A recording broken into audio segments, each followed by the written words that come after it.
So with the HVAC program, we kind of start with the basics, a little bit of classroom in the beginning, but the beauty of it is we can show you and talk to you about it in the classroom, then we can go out in the shop and you can actually see what we're talking about. One of the nice things about Minnesota West is we actually do a trade house every year. So as we're doing this stuff, we actually go out and do a full HVAC project on a new house. So the guys get the experience of doing at least one house before they get a job.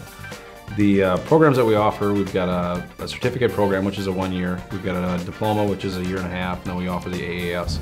The AAS is kind of the better bet, I think, right now, because the employers like to see that you're a little bit more well-rounded, and they see that you started something, you actually had to finish it with doing some things you probably didn't like to do, with general credits and that kind of stuff. The EPA requires us to have a refrigerant certification.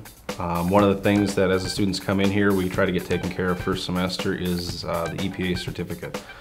When they come here, we take about a week to go over all the rules and regulations, and then we actually take the test here on site. And then once they obtain the certificate, it's a lifelong certificate, and it's not state by state, it's a nationwide thing. That is kind of the beauty of our trade, is you can go basically anywhere in the country and work. So when we get the guys out in the shop, like I say, we got to start with electricity as kind of our basics. A lot of that is classroom. Once we get through the classroom part, we can actually go see how the electrical functions, what turns our equipment on and off. We've got now a ground source heat pump set up out there, so the students can see the newer, greener energy sources and stuff, and that's kind of the way the industry is going. Once we get into our blueprint classes, second semester, we go through, the students learn how to read blueprints, do some scale drawings on a small level, but they also have to do drawings of ductwork. With the trades, it's kind of something that cannot be outsourced. I mean, we can't be outsourced to China or India. I mean, people live around here, their houses need to be maintained and taken care of. Businesses that are in town in the areas, they need to be maintained and taken care of. It's a global economy now, and everybody travels back and forth, and you can be living in Minnesota one day and Colorado the next.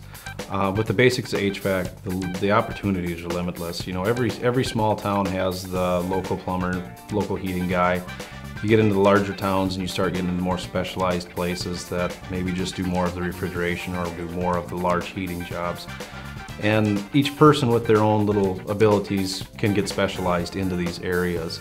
And it's a limitless occupation. The way the energy costs and stuff are changing now, everything's going towards the green technology.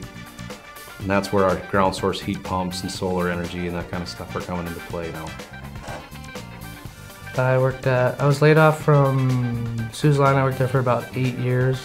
Between Bayliner and Suzlon, I worked at Bayliner for 5 years, Suzlon for 3. I decided to go to a different career change and go to HVAC and plumbing because there's pretty good money, and living in Minnesota, you gotta be warm in the winter and cool in the summer. Class time, we spent a lot of time in the classroom going over the books so we can get the knowledge of what we're doing. And then when we get the mentals of what they are, we go on the shop floor and we see what they are. And then it's nice because the classrooms are small, so you get a lot more one-on-one time.